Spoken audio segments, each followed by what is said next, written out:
lhes falar aqui agora de uma maneira muito especial sobre o que Deus tem para nós.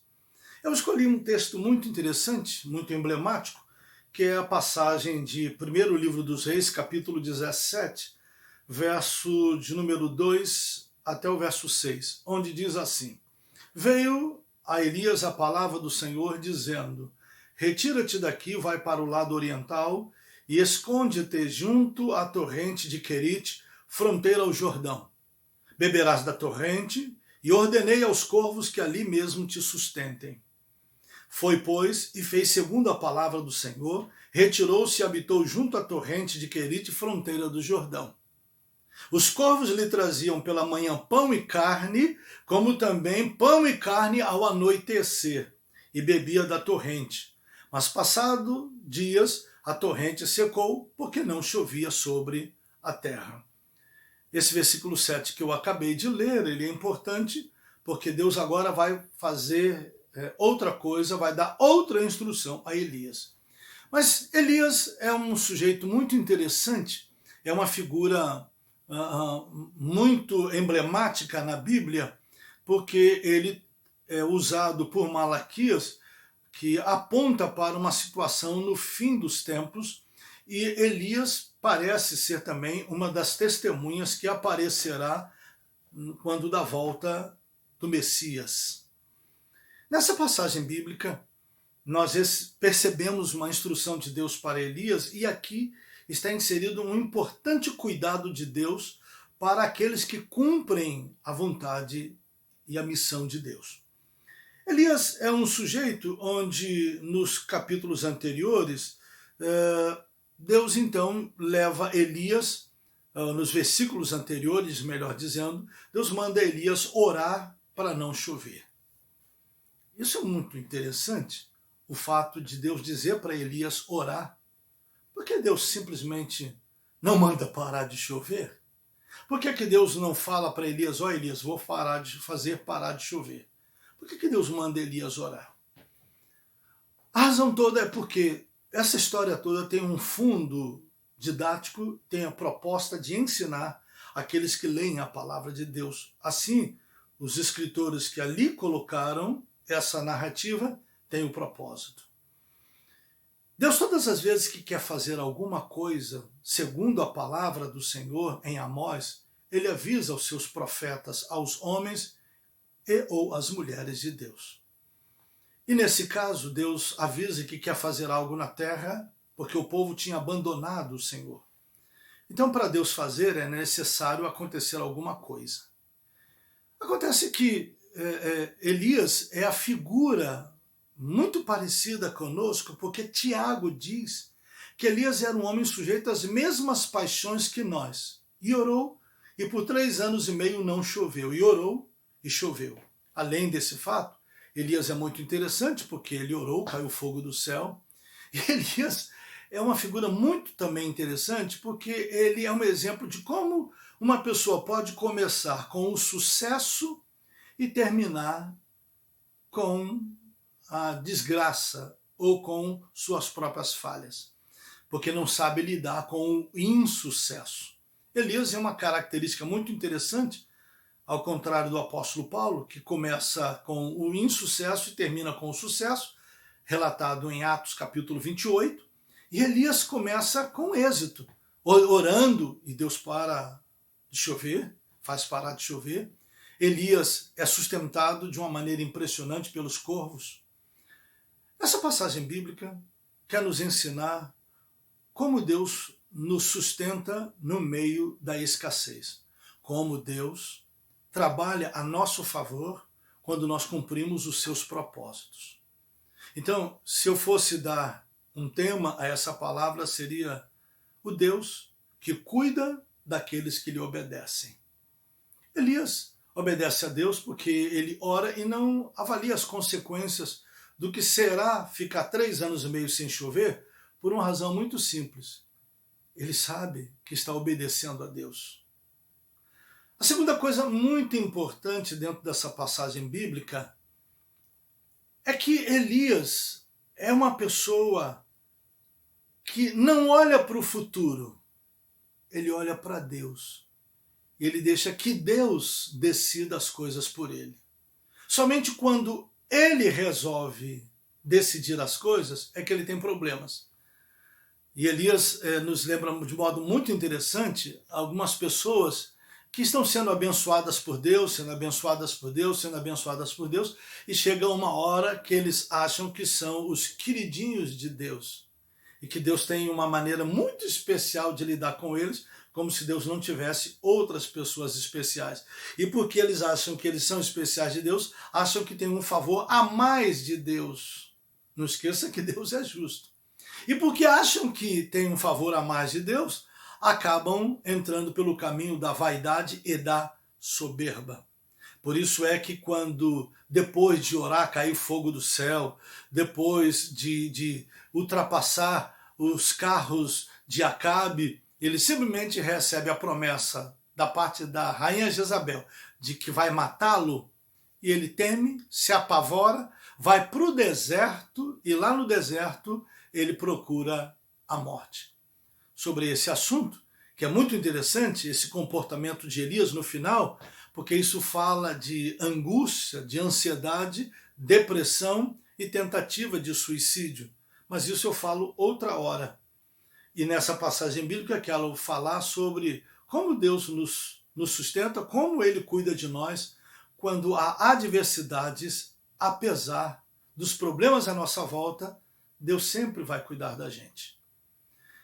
Mas uma coisa muito importante aqui é que Elias obedece a Deus dentro dos planos e propósitos de Deus. Quando você obedece os planos e propósitos de Deus, fique tranquilo. Poderá haver escassez à sua volta, mas não haverá escassez para você. Você verá as dificuldades, você verá os problemas, mas Deus te guardará no meio da crise. Guarde isso. Uma das coisas mais interessantes e emblemáticas nessa passagem bíblica é que Deus diz para ele ir num lugar e lá Deus vai agir. E diz que ele vai beber da torrente e que ele ordenou aos corvos sustentar Elias. Quero te falar uma coisa muito interessante. Eu estudei sobre a figura dos corvos, eles são pássaros muito interessantes. Eles também se alimentam de carne, e carne estragada na maioria das vezes. Os corvos, eles têm uma mania muito peculiar.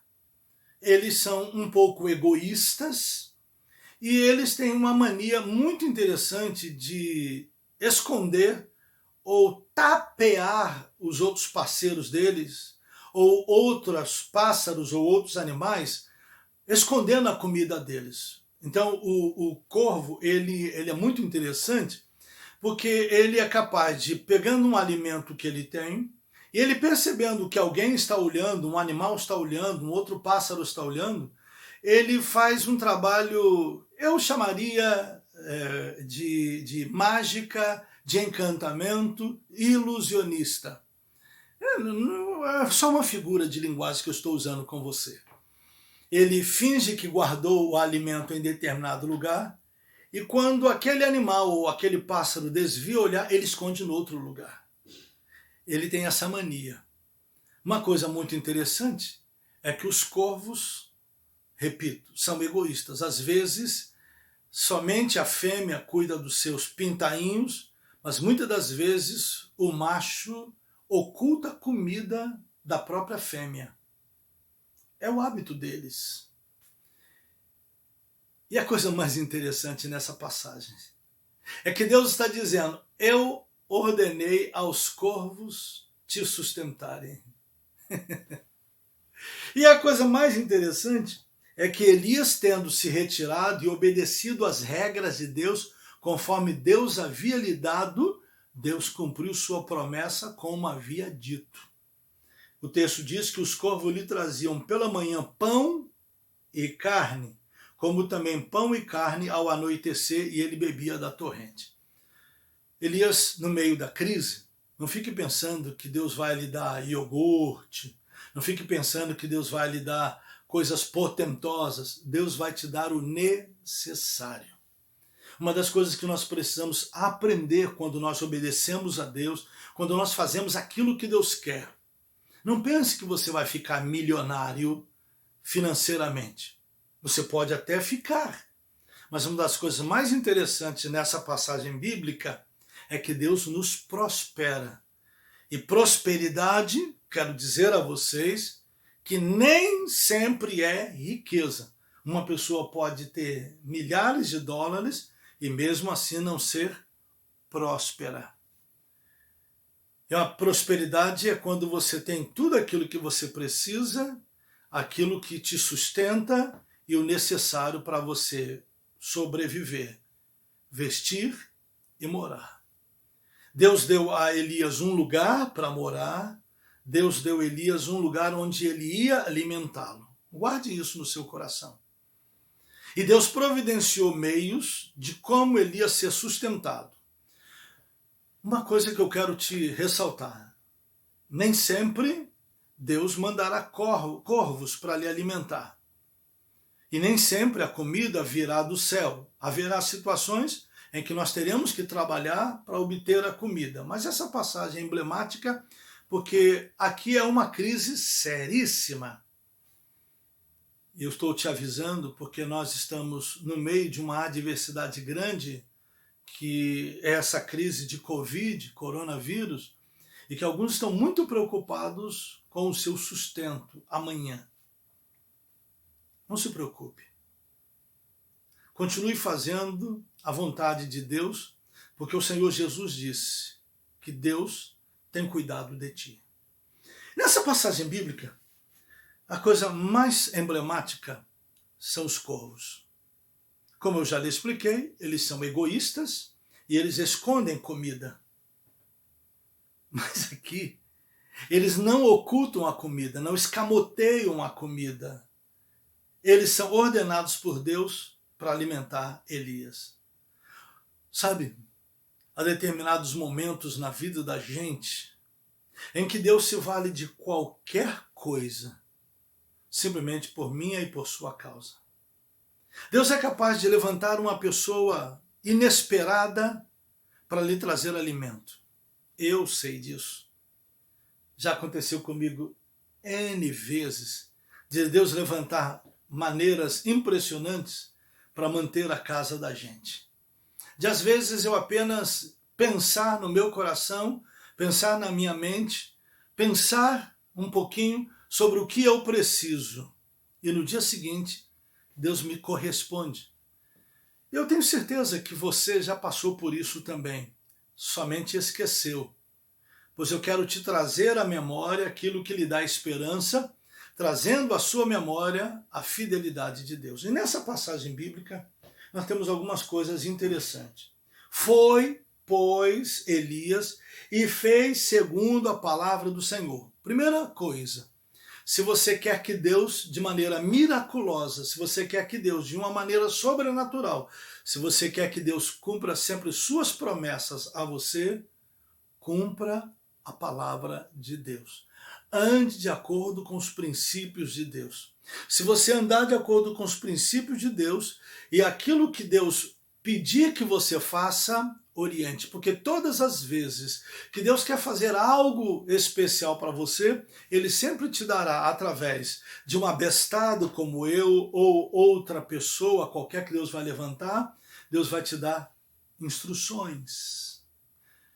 E quando Deus te dá instruções, Ele vai te dizer o que Ele quer que você faça.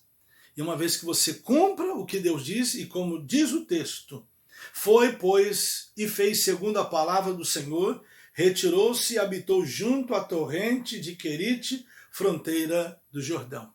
Esteja sempre disposto a fazer o que Deus quer. Esteja sempre disposto a obedecer os princípios de Deus. Esteja sempre disposto a obedecer a palavra de Deus. Segunda coisa que nós encontramos dentro desse texto é que Deus tem um lugar especial para aqueles que lhe obedecem. E esse lugar especial nem sempre é um lugar chique, mas é um lugar de segurança. A segunda coisa, portanto, que aprendemos, que quando nós temos certeza de que Deus vai cuidar da gente, não importa o lugar que você estiver, Porque onde você estiver e Deus tiver te colocado ali, aquele será um lugar especial. Não importa se você mora numa favela, não importa se você mora num apartamento chique, não importa se você mora numa casa absolutamente simples, não importa. Quando Deus tem um plano na tua vida, cada lugar que você estiver, Deus providenciará para que aquele lugar onde você está seja o seu palácio. Conheço muita gente que mora na Rocinha, muita gente que mora no Dois Irmãos, em Duque de Caxias. Conheço muita gente que mora em lugares onde a maioria das pessoas julgariam ser um lugar de insegurança, mas eles vivem em segurança, porque Deus os colocou ali.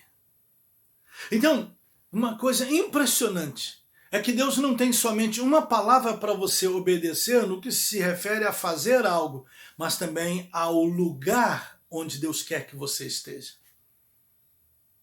Se você perdeu um emprego, fica tranquilo.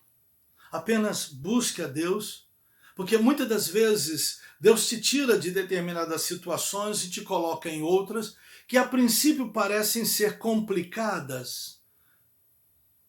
Uma coisa muito importante que Elias tinha, ele não se preocupava com o futuro, ele só se preocupava em obedecer a Deus. Eu não estou querendo dizer com isso que você não deve ser uma pessoa sem planos e sem visão. Apenas eu quero que você entenda que o que eu estou querendo dizer é que Elias era um homem que olhava com a visão de Deus. Ele não olhava o futuro conforme ele desejava, mas ele procurava olhar o futuro como Deus o fazia enxergar. Os olhares de Elias, nesse momento, estavam para a mesma direção que estava o olhar de Deus, porque quando você faz a vontade de Deus, você não olha mais para os seus planos, você olha para os planos de Deus. E quando você olha para os planos de Deus, você percebe nitidamente o milagre que Deus vai fazer. E Elias estava tranquilo. Esse texto nos mostra que Deus cumpriu a promessa e os corvos traziam pela manhã pão e carne, como também ao anoitecer. Elias não tinha lanche, mas Elias tinha refeição no almoço e na janta. Eram apenas 2 refeições que ele tinha. Era o que ele precisava. Só que ele tinha pão e carne. Dizer para você que tipo de carne que era, dizer aonde os corvos pegavam o pão, eu não sei te dizer. Eu só sei que Deus arrumou um jeito. Deus vai arrumar um jeito para você. Eu gosto do Salmo 23, quando Davi diz que ele nos faz deitar em pastos verdejantes. Para que isso aconteça, o pastor, para levar a ovelha para o pasto verdejante, ele primeiro deixava no redil, ele saía em direção aos montes, buscando pastagens e águas tranquilas, porque a ovelha não bebe água em águas torrenciais, ele só bebe água em lugares tranquilos. Nesse caso aqui, Elias, ele bebia água numa torrente. Era muita água que jorrava. O que eu quero dizer para você, que no meio da escassez, Deus tem muita coisa boa para você. Agarre-se nisso. Agarre a promessa de Deus. Fique firme. Fica firme. Aquele que prometeu é fiel para cumprir. É tão fiel para cumprir que Deus é capaz de usar corvos egoístas que escondem comida para alimentar o homem ou a mulher de Deus. Quando Deus quer, disse alguém, até o diabo obedece. Essa passagem linda que eu coloquei para você aqui, ela nos anima a ter certeza e segurança de que não importa o que está acontecendo na Terra, não importa o Covid, não importa se o teu patrão te mandou embora, calma, respira fundo, descansa no Senhor e espera nele.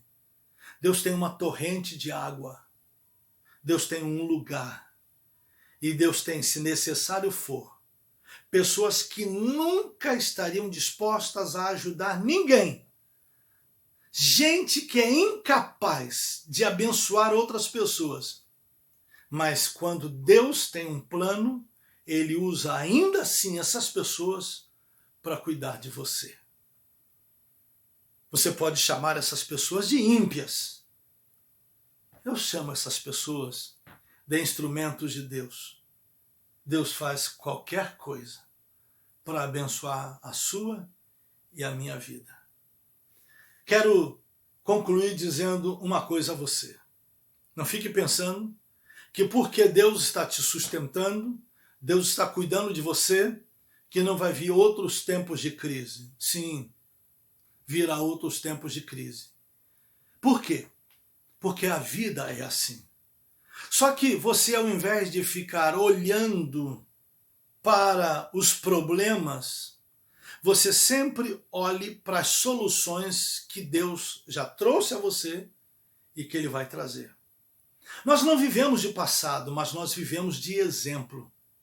Elias, quando enfrentou a segunda etapa, que foi a falta de água na torrente, Deus mandou Elias para a casa de uma viúva. Deus é maravilhoso, porque Deus, quando quer abençoar a viúva, ele manda o homem de Deus para a casa da viúva. Porque Deus quer fazer milagre para o homem de Deus e para as pessoas que estão à volta do homem de Deus. Mas isso é uma outra segunda história. Por hora eu quero te deixar a seguinte coisa. No momento, no meio dessa dificuldade que nós estamos passando, Deus tem torrentes de água para você. E se faltar alimento, Deus vai levantar corvos, Deus vai levantar instrumentos, Deus vai levantar até pessoas adversas, pessoas de comportamentos contrários. Deus vai levantar pessoas até negativas, simplesmente para sustentarem você, ainda que com zombaria, mas elas serão instrumentos de Deus para te abençoar. Por quê? Porque se você seguir os princípios de Deus, tais como: mas buscai primeiro o reino de Deus e a sua justiça, as demais coisas vos serão acrescentadas. Elias não estava nem um pouco preocupado nesse momento em tomar decisões pessoais. Ele simplesmente recebeu a ordem de Deus para orar e ia chover. E choveu. E agora Deus diz para ele: a próxima etapa é essa. E ele fez. E o que eu quero dizer para você? Que Deus já fez muitas coisas maravilhosas na sua vida. E a cada uma delas, Deus cumpriu sua promessa. Pare de olhar as dificuldades. Eu já passei por isso. Houve situações em que eu enfrentei adversidades. E no meio da adversidade, eu busquei a Deus, Deus me solucionou. E quando eu fui enfrentar outra situação e precisava tomar atitudes coerentes para as próximas coisas que Deus queria que eu fazia ou fizesse, eu olhava para a dificuldade que eu passei. Isso me detinha. Até que um momento Deus me chama a atenção e diz: não olhe para a dificuldade por qual você passou. Atente para o milagre que eu efetuei. Não olhe para a dificuldade e para o problema que você enfrenta agora. Olhe para os milagres que Deus já fez na sua vida. Olhe para o que Deus faz. Ele é fiel. É tão fiel que ele providencia corvos egoístas que escondem comida para de manhã e de noite trazer comida para Elias. Carne e pão. Termino dizendo para você: Deus tem um lugar, Deus tem torrentes de águas para você, Deus tem pão e carne para você. Se preciso for, Ele usará os corvos, mas Ele fará qualquer coisa para abençoar tua vida. Pai Santo, muito obrigado por esse momento. Obrigado pela vida dos nossos irmãos que nos ouvem. Obrigado, Deus, por aqueles que estão preocupados, mas precisavam dessa palavra de fé. Fortalece-os, ajuda-os, no nome precioso de Jesus. Amém e amém.